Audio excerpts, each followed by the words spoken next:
జగన్ పాచిక పర్ఫెక్ట్‌గా పారింది. ఏదైతే కృష్ణా బోర్డు అంటే మామూలుగా చట్టబద్ధంగా లేకుండా కట్టేసినటువంటి వాటిని ఎట్లయితే కేసీఆర్ సైలెంట్‌గా కృష్ణా బోర్డులోకి చేర్చుకుంటూ వచ్చేస్తున్నారో, అట్లాగే ఇక్కడ తీసుకొచ్చినటువంటి ప్రాజెక్టు పర్ఫెక్ట్‌గా సెట్ అయింది. నాగార్జున సాగర్ ప్రాజెక్టు పరిధిలో కుడి కాలువకు నీటి విడుదలను నిలిపేశారు. శనివారం సాయంత్రం Krishna river management board Raghunath Babu పర్యవేక్షణలో ఏపీ నీటిపారుదల శాఖ అధికారులు నీటి విడుదలను నిలిపేశారు.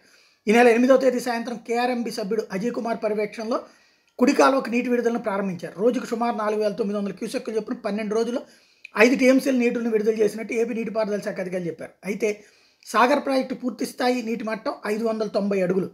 శనివారం సాయంత్రం 6 గంటల సమయానికి ప్రాజెక్టు నీటి మట్టం 520 అడుగులు గా ఉంది. సాగర్ ప్రధాన జల విద్యుత్ కేంద్రంలో విద్యుత్ ఉత్పత్తి కోసం 26,166 క్యూసెక్కుల నీటి జంట నగరాల తాగునీటి అవసరాల కోసం ఎస్ఎల్బీసీ ద్వారా 900 క్యూసెక్కుల నీటి ఇందులోంచి వినియోగిస్తున్నారు.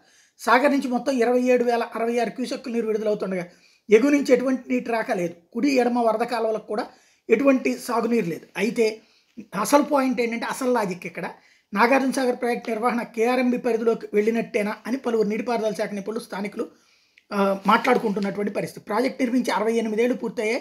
56 ఏళ్లుగా కుడి ఎడమ కాలువలకు నీటి విడుదల చేస్తున్నారు. అయితే ఎప్పుడూ లేని విధంగా కేఆర్ఎంబీ పర్యవేక్షణలో ఈ నెల 8వ తేదీన కుడి కాలువకు నీటిని విడుదల చేశారు.